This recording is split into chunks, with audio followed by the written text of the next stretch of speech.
Hey folks, Dave Brown here with the New Populace. Thank you again for joining me.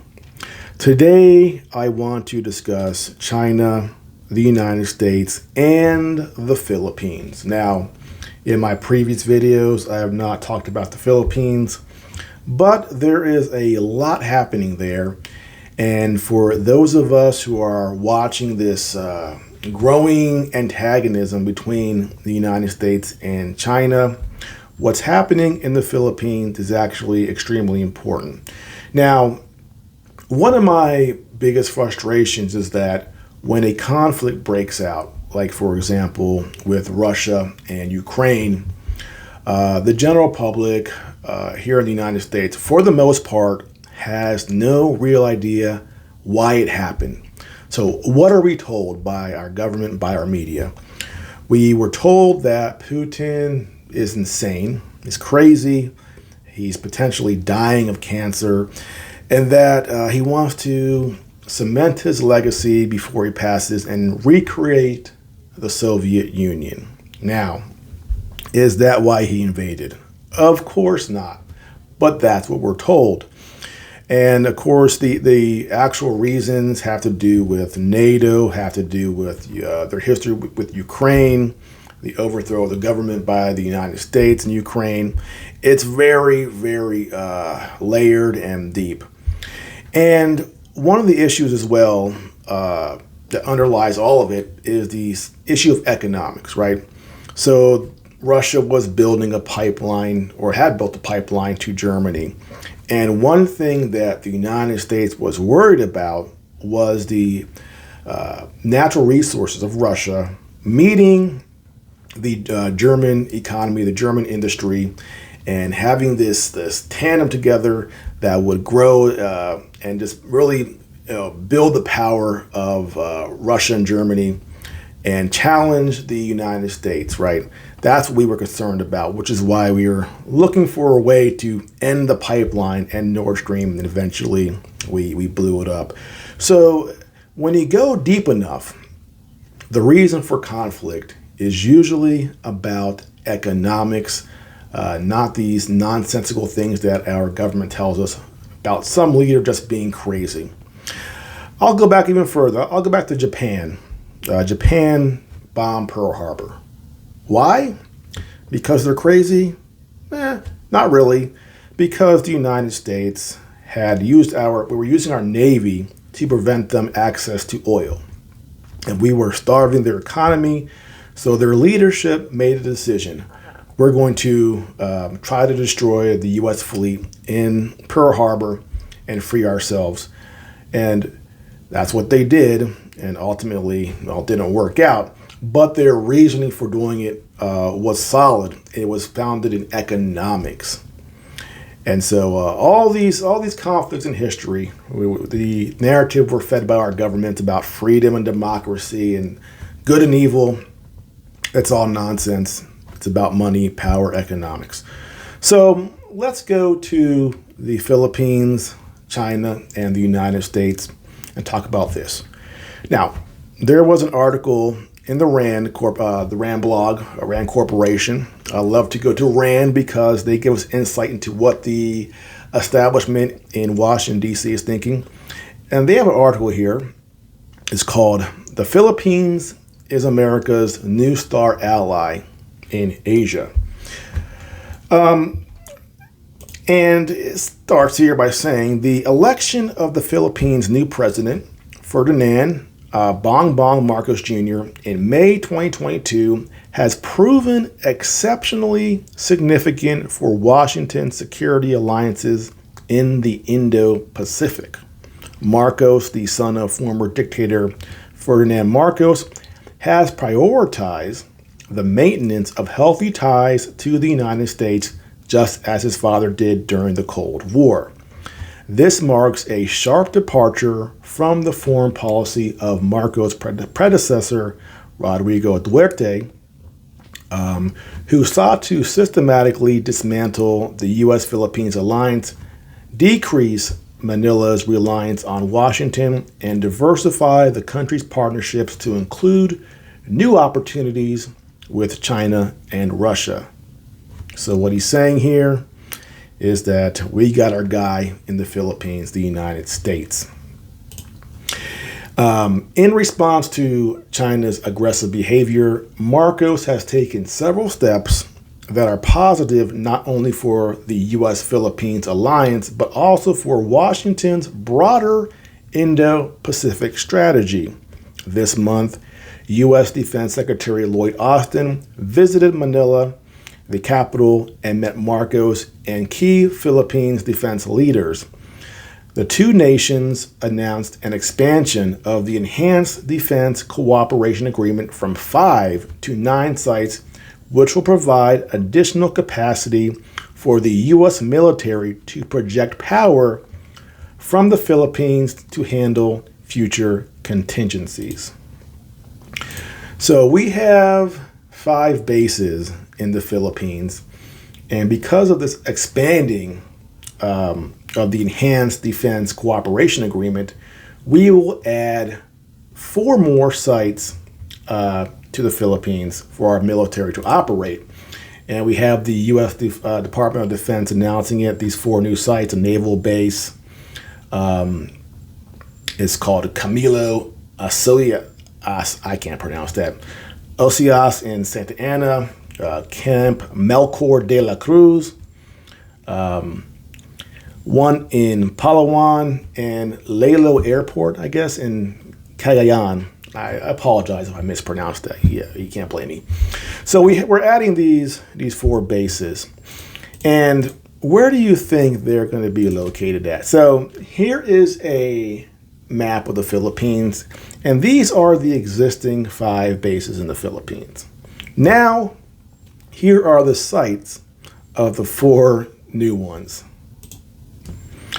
Well, you could have guessed it. They are on the northern tip of the Philippines, the 3 right there, naval base and air base, right there. And north there is Taiwan, and to the west there of Taiwan there is China. So now we've added these 4 bases, 3 on the northern tip of the Philippines, right across from Taiwan. And of course, this happened back in April. And right now, as I mentioned in previous videos, we're upset because China is opening up potentially a military base in Cuba. And we said that was a threat to U.S. national security. And here we are opening up these bases on the tip of the Philippines, right across from Taiwan. Now, I talked about the economics, right, of war. So I want to read 3 sections of an article from a man named George Friedman. He is a geopolitical analyst. And he wrote this back in May of this year. The article is titled Chinese-Philippine Confrontation. And what he says is extremely interesting. So let's pay attention and see what he says, because this really is the whole thing in a nutshell. The Philippine Coast Guard reported last week that 2 of its ships were involved in a confrontation with the Chinese Navy in the South China Sea. According to the Philippines, the Chinese vessels were engaged in unsafe maneuvers. The incident occurred near the Spratlys Islands, which have been a point of contention for years. This episode is of little military significance since the Philippines and China have been dueling in the region for years. What is significant, however, is the timing. In January, the Chinese launched a significant diplomatic opening with the Philippines. Philippine President Ferdinand Marcos Jr. had accepted an invitation to meet with Chinese President Xi Jinping in China. The meeting, which seems to have gone well, represented a potential threat to the United States, which was the dominant outside power in the region and had considered influence in the Philippines. Relatedly, Marcos met with U.S. President Joe Biden in Washington on Monday. The article continues here. The Philippines had found itself in or maneuvered itself into the tensions between China and the United States. A fundamental imperative of Beijing has long been to have unlimited access to the Pacific. China is an exporting power, and its position relative to Taiwan and the Philippines made Beijing vulnerable to a blockade by the U.S. China had concentrated on the northern flanks of this problem, trying to seduce or force Taiwan into expelling the U.S. Navy and other American assets in order to secure its access to the Pacific. Let me stop there for a second. So China, big exporting power, wants to control that area, and the United States is, according to this article, putting its Navy there as a way to push back on that and make China vulnerable to a blockade. So continuing, another potential route was between the islands of the Philippines, which are plentiful enough to make it difficult for the U.S. to blockade. Finally, there's the gap between Taiwan and the Philippines that could be used. So let's go back to our map. There's a gap between Taiwan and the Philippines that could be used. So again, why are those bases there? He's telling us right now we're filling that gap. And the last part here, the Chinese have tried to intimidate Taiwan by sea and air, hoping that the threat of war might cause Taiwan to change alliances or the United States to withdraw. This has been an increasingly tense area, but neither Taiwan nor the Americans buckled. That left China with the options of either facing an extremely risky naval war with the United States over Taiwan or shifting its focus southward to the Philippines. Hence, the summit between Marcos and Xi. Obviously, Xi was eager to go forward with the relationship, but the Philippines backed away. It's unclear whether this was because Marcos saw greater economic and security benefits in remaining aligned with the United States, or because significant pressure from the U.S. forced the Philippines to step back. Notably, the U.S. was granted expanded access to Philippine military bases following the U.S. Defense Secretary's visit to Manila in February. With this, Xi's Philippines gambit appears to have failed, or rather backfired, creating another major block between the South China Sea and the Pacific for Beijing. The American wall still has gaps, of course, but the biggest brick between Taiwan and the northern Philippines is unlikely to fall. So I find that language, you're curious, it's an American wall. So we're creating this potential area to have a blockade from Taiwan down to the Philippines. And why are we doing this? Because China is a major exporter, and all the things they export go through that area out into the Pacific. And with our military there, we could potentially, in the future, not attack China, but blockade China, prevent the movement of their goods. And so, say, for example, in the future, and hopefully this does not happen, say China attacks somebody or attacks us in the Pacific. Our government will say, in the U.S., the Chinese, for no reason at all, unprovoked, attacked the U.S. vessel.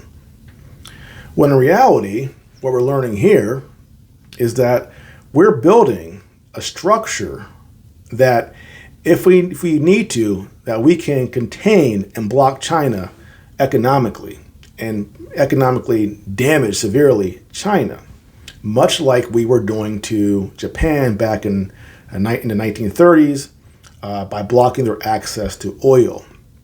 So again, what is underpinning all of these conflicts we're having? Economics.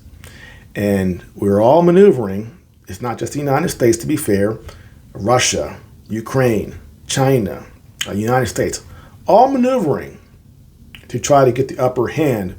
And when conflict breaks out, the governments lie about why the conflict broke out. Now, in this case, with the Philippines, who's the aggressor here? The United States says that China is the aggressor. And of course, China would say that we're the aggressor by having, 9 military bases in the Philippines, which are there, according to this analyst here, to block China and to potentially prevent their goods from leaving China to go, obviously, around the world. So let's pay attention to this kind of stuff and see what happens in the future as far as more expansion of U.S. power in the Pacific with more bases. And if one day in the future, God forbid, conflict were to break out, this is why economics, world power, global power, and the great powers fighting over goods, over land, over oil, over access. That's what it's always about. But they lie to you and try to claim it's about freedom and democracy. That's why we invaded Iraq. That's why we destabilized Libya. That's why we opposed Bashar al-Assad in Syria. Because we're promoting freedom, because we're Americans and we're so great and we want freedom for everybody. Don't buy it. I used to buy it a little bit, but then I got smarter. I started to look around and say, hey, this doesn't make sense. We just destroyed this country because we're trying to free them? Oh, it's about controlling pipelines and oil. And so that's what we do in the United States to protect our position as the world superpower.